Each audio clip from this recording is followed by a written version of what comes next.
انا عايز حد يدعمني، مش عايز حد يشتري اسم الملك رنجة.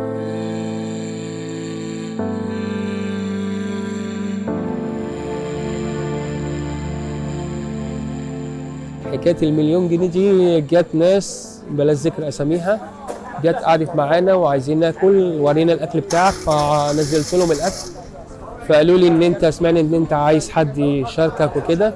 قلت لهم انا عامل اختراعات اكلات كتيره بس امكانياتي على قدها. قالوا احنا عايزين نخش معاك. قلت له خش معايا ازاي؟ قال لي عايز يشتري اسم الملك الرنجة. قلت له اسم الملك الرنجة ازاي يشتري اسم الملك الرنجة؟ انا عايز حد يدعمني، مش عايز حد يشتري اسم الملك الرنجة. قال لي انت عارف انا هشتري منك بكام؟ قلت له مهما يكون. قام قايل لي اول حاجه قايل لي مليون جنيه. مليون جنيه استغربت في نفس الوقت، وفي نفس الوقت يعني ذهلت من الموقف، ما تخيلتش ان حد يجي في مره يقول لي كده. فحسن جبته بقى قعدته بقى في الموضوع وكده، عشان طبعا قاعد يجيب شمال واليمين وانا مش عاجبني الوضع بتاعه. فحسن قعد اكلمه ورفض الموضوع. قلت له لا حسن مرفوض تماما. فقام عارض عليا بقى، قال لي هنكتب لك شيك على بياض واكتب السنه اللي انت عايز تكتبها. قلنا له بقى بادب وذوق وكده، ما ينفعش طبعا احنا ولاد بلد وكده، ما ينفعش نتخانق مع حد. فاقعد خد واجبك واتكل على الله. انا مسجله الحمد لله وهو ملكيه ديت. كنت عايز كمان اسجل الاكلات، قالوا لي لا ما ينفعش، هي بس اسم ملك الرنجة. وفي واحد جه بردك راجل ربنا يزيده ويزيد الناس كلها مرتاح وكده. عجبه الفكره طبعا من الشهره والسوشيال ميديا والكلام دوت، وفتح المشروع ده، فتحه بقى على احدث امكانيات بقى عنده، وجاب شيفات وجاب وخامات وحاجات ممكن يكون اعلى مني ماديا. وجت ناس قالت لي ده في واحد فتح في الحته الفلانيه وعلى مستوى عالي وكده، بس سبحان الله طعم الاكل عنده غير عندك.